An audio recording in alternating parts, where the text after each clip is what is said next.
bear's skin. There was once upon a time a young fellow who enlisted for a soldier and became so brave and courageous that he was always in the front ranks when it rained blue beans.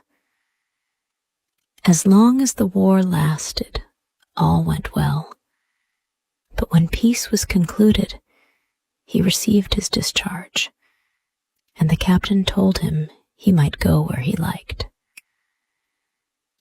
His parents, meanwhile, had died, and as he had no longer any home to go to, he paid a visit to his brothers and asked them to give him shelter until war broke out again. His brothers, however, were hard-hearted and said, "What could we do with you? We could make nothing of you. See to what you have brought yourself." And so turned a deaf ear. The poor soldier had nothing but his musket left, so he mounted this on his shoulder and set out on a tramp. By and by, he came to a great heath with nothing on it but a circle of trees, under which he sat down, sorrowfully considering his fate. "I have no money," thought he. "I have learnt nothing but soldiering, and now, since peace is concluded, there is no need of me. I see well enough I shall have to starve." All at once, he heard a rustling, and as he looked round, he perceived a stranger standing before him, dressed in a grey coat, who looked very stately, but had an ugly cloven foot. "I know quite well what you need," said this being. "Gold and other possessions you shall have, as much as you can spend. But first, I must know whether you are a coward or not, that I may not spend my money foolishly." "A soldier and a coward," replied the other. "That cannot be. You may put me to any proof." "Well then," replied the stranger, "look behind you." The soldier turned and saw a huge bear, which eyed him very ferociously. "Oh ho," cried he, "I will tickle your nose for you, that you shall no longer be able to grumble." And raising his musket, he shot the bear in the forehead, so that he tumbled in a heap upon the ground, and did not stir afterward.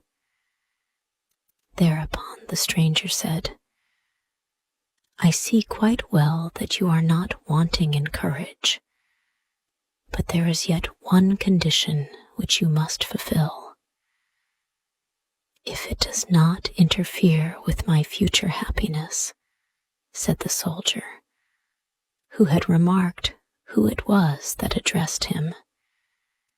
"If it does not interfere with that, I shall not hesitate." "That you must see about yourself," said the stranger. "For the next 7 years, you must not wash yourself, nor comb your hair or beard. Neither must you cut your nails, nor say one paternoster.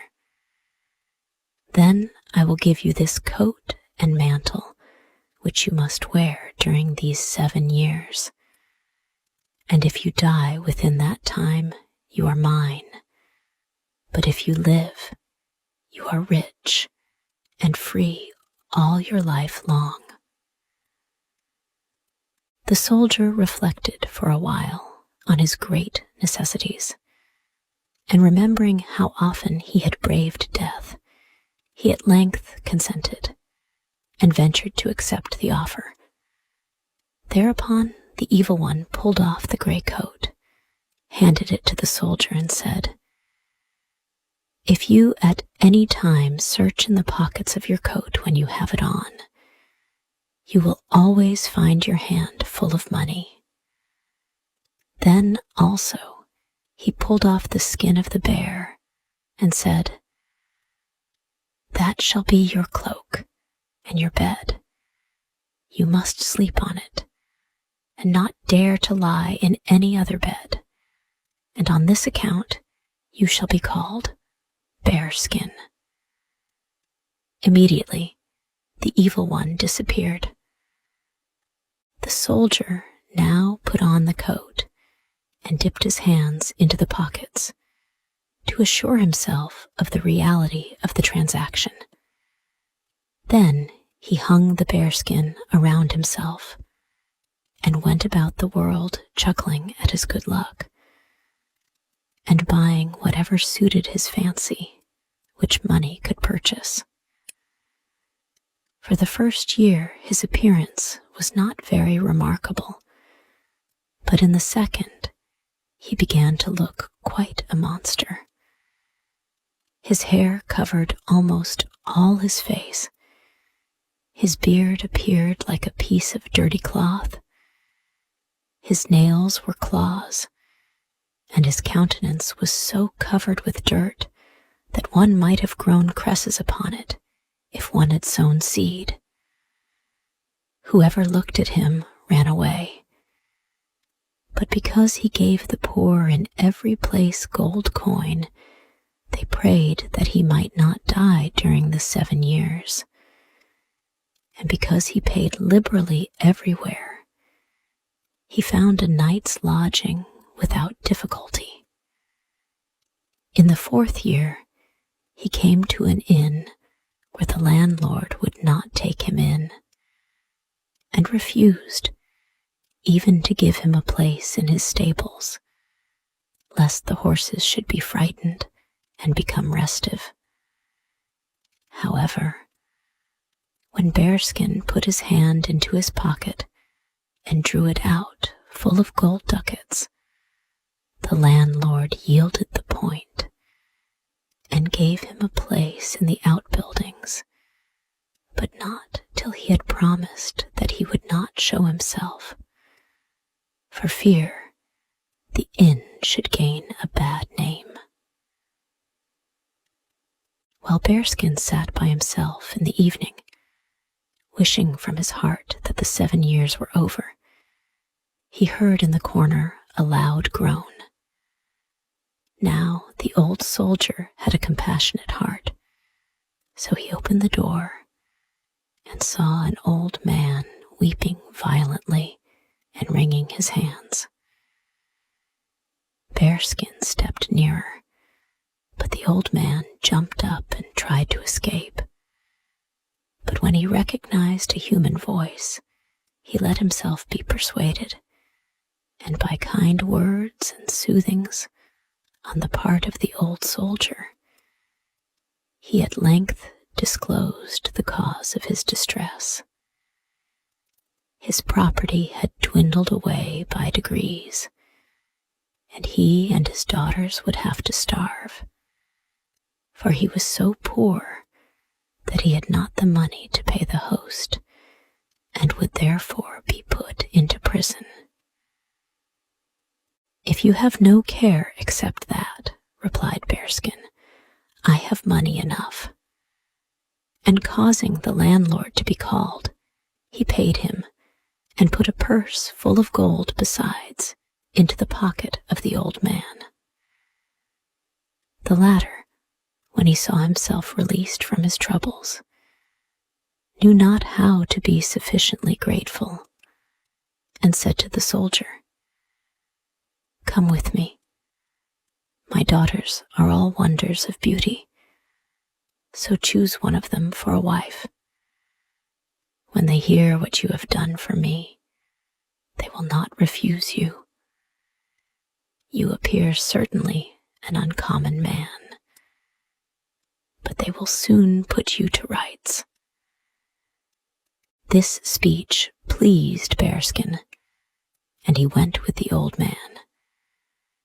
As soon as the eldest daughter saw him, she was so terrified at his countenance that she shrieked out and ran away. The second one stopped and looked at him from head to foot.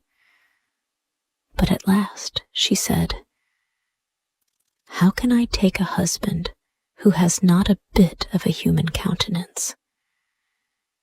The grizzly bear would have pleased me better who came to see us once, and gave himself out as a man, for he wore a hussar's hat, and had white gloves on besides." But the youngest daughter said, "Dear father, this must be a good man who has assisted you out of your troubles. If you have promised him a bride for the service, your word must be kept." It was a pity the man's face was covered with dirt and hair, else one would have seen how glad at heart these words made him. Bearskin took a ring off his finger, broke it in two, and giving the youngest daughter one half, he kept the other for himself. On her half he wrote his name, and on his own he wrote hers, and begged her to preserve it carefully. Thereupon he took leave, saying, "For 3 years longer I must wander about. If I come back again, then we will celebrate our wedding. But if I do not, you are free, for I shall be dead. But pray to God that he will preserve my life." When he was gone, the poor bride clothed herself in black, and whenever she thought of her bridegroom burst into tears. From her sisters she received nothing but scorn and mocking. "Pay great attention when he shakes your hand," said the eldest, "and you will see his beautiful claws." "Take care," said the second. "Bears are fond of sweets, and if you please him, he will eat you up, perhaps." "You must mind and do his will," continued the eldest, "or he will begin growling." And the second daughter said further, "But the wedding will certainly be merry, for bears dance well." The bride kept silence, and would not be drawn from her purpose by all these taunts. And meanwhile, Bearskin wandered about in the world, doing good where he could, and giving liberally to the poor, for which they prayed heartily for him. At length the last day of the 7 years approached, and Bearskin went and sat down again on the heath beneath the circle of trees. In a very short time the wind whistled, and the evil one presently stood before him and looked at him with a vexed face. He threw the soldier his old coat and demanded his gray one back. "We have not got so far as that yet," replied Bearskin.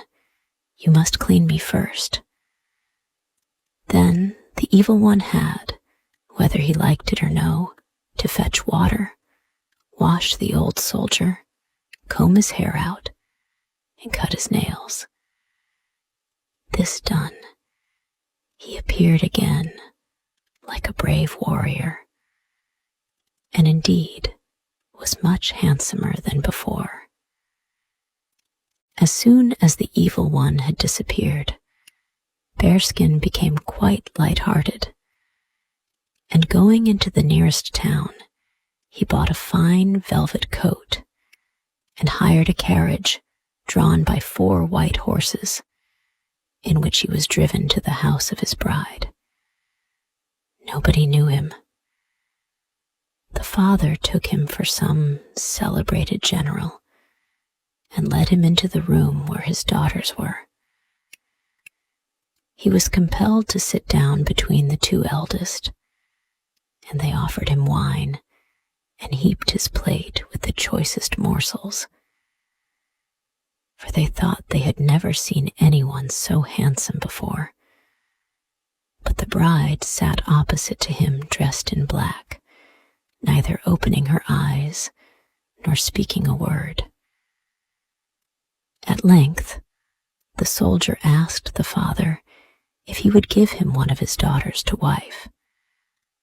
And immediately the two elder sisters arose and ran to their chambers to dress themselves out in their most becoming clothes. For each thought she should be chosen. Meanwhile, the stranger, as soon as he found himself alone with his bride, pulled out the half of the ring and threw it into a cup of wine, which he handed across the table. She took it, and as soon as she had drunk it and seen the half ring lying at the bottom, her heart beat rapidly, and she produced the other half, which she wore round her neck on a riband.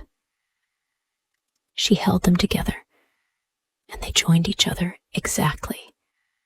And the stranger said, "I am your bridegroom, whom you first saw as bearskin, but through God's mercy I have regained my human form and am myself once more." With these words, he embraced and kissed her, and at the same time the two eldest sisters entered in full costume.